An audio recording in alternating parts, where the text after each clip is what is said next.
शिवपुराण रुद्र संहिता में भक्त गणवाज आपको शिवा पार्वती तथा उनकी बारात की विदाई। भगवान शिव का समस्त देवताओं को विदा करके कैलाश पर रहना और पार्वती खंड के स्वर्ण की महिमा। यह कथा आपको सुनाऊंगा। भक्तगणों, आप भक्ति माँ भगवती चैनल को लाइक एंड सब्सक्राइब जरूर करें। भगवान शिव आपका कल्याण करेंगे। कथा सुनिए। ब्रह्मा जी कहते हैं, नारद, ब्राह्मणी ने देवी पार्वती को पतिव्रत धर्म की शिक्षा देने के पश्चात मैना को बुलाकर कहा, महारानी जी, अब अपनी पुत्री की यात्रा कराइए, इससे विदा कीजिए। तब बहुत अच्छा कहकर वे प्रेम के वशीभूत हो गई। फिर धैर्य धारण करके उन्होंने काली को बुलाया और उसके वियोग के भय से व्याकुल हो वे बेटी को बारंबार गले से लगाकर अत्यंत उच्च स्वर से रोने लगी। फिर पार्वती भी करुणाजनक बात कहती हुई जोर जोर से रो पड़ी।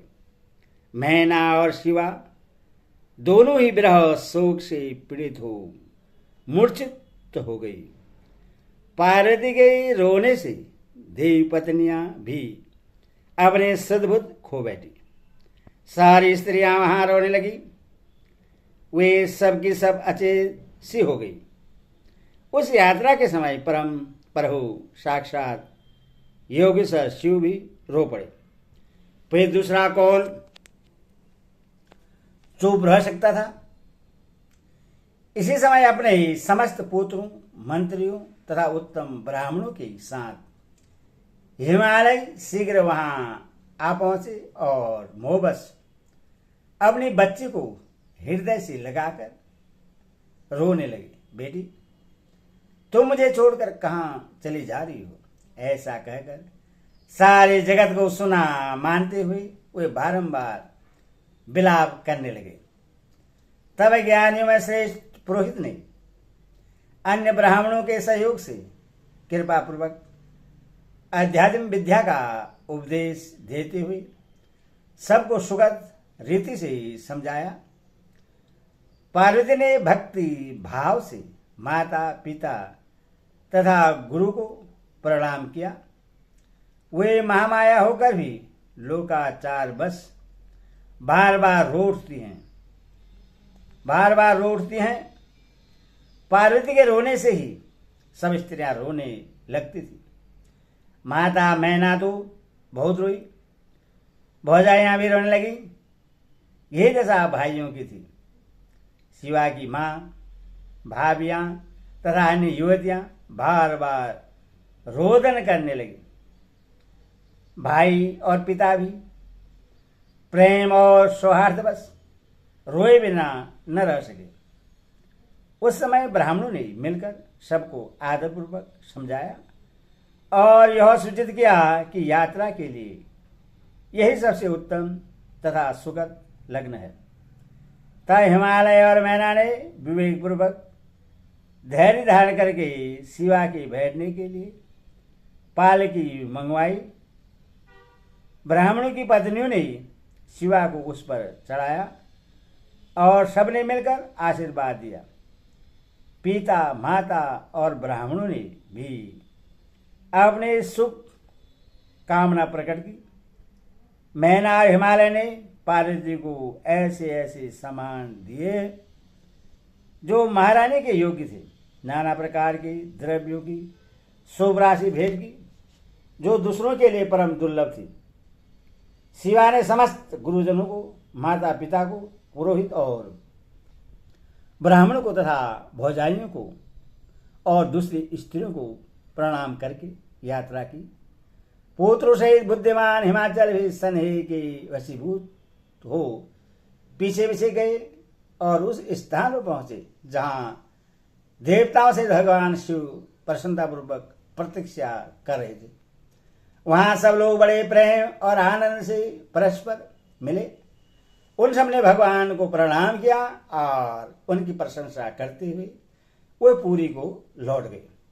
तदनंतर कैलाश पहुंचकर भगवान शिव ने पार्वती से कहा, देवेश्वरी, तुम सदा से ही मेरी प्राण प्रिया हो। तुम्हें लीलापूर्वक इस बात की याद दिला रहा हूं।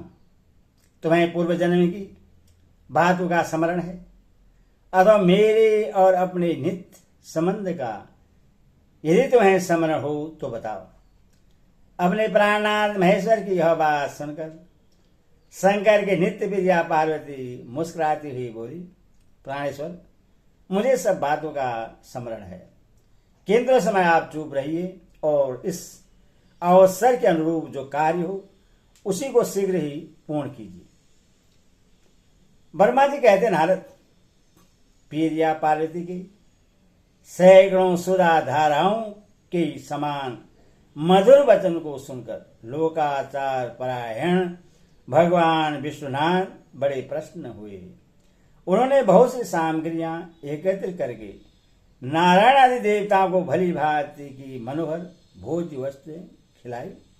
इसी तरह अपने विवाह में पधारे हुए दूसरे लोगों को भी भगवान शंकर ने प्रेम पूर्वक सुमधुर रस से युक्त नाना प्रकार का अन्न भोजन कराया। भोजन करने के पश्चात उन सब देवताओं ने नाना रत्नों से विभूषित हो अपनी स्त्रियों और सेवकगणों के साथ आकर प्रभु चंद्रशेखर को प्रणाम किया।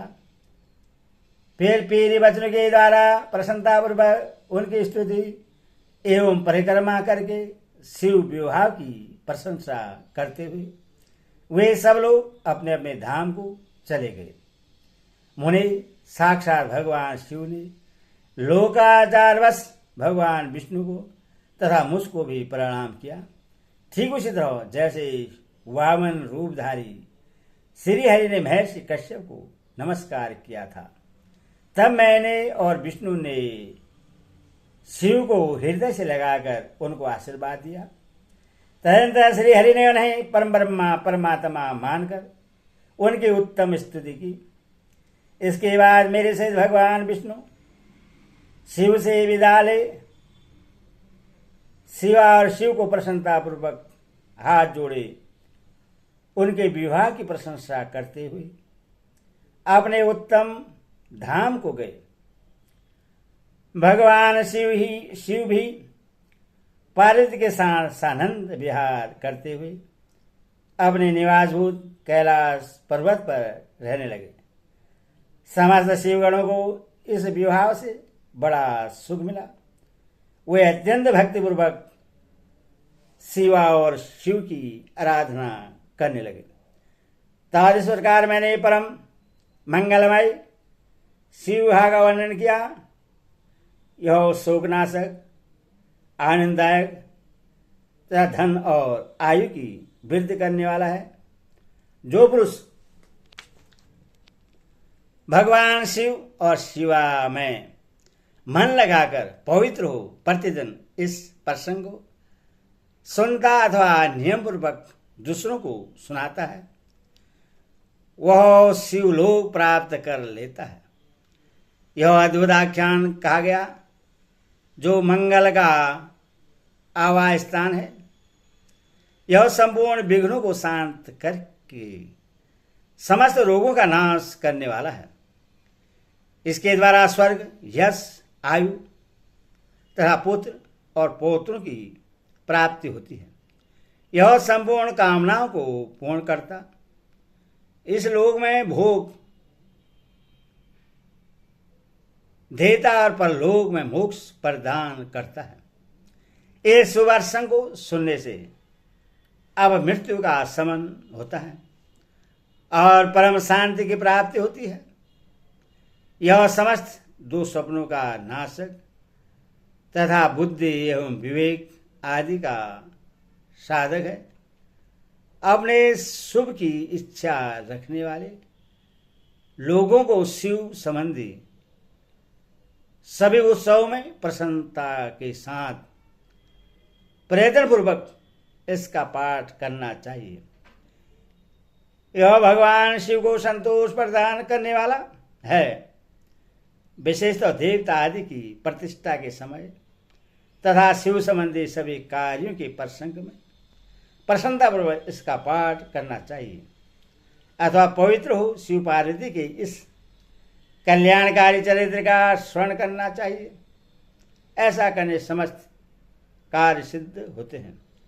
यह सत्य है, इसमें संशय नहीं है। ओम नमः शिवाय। रुद्र संहिता का 5 खंड संपूर्ण।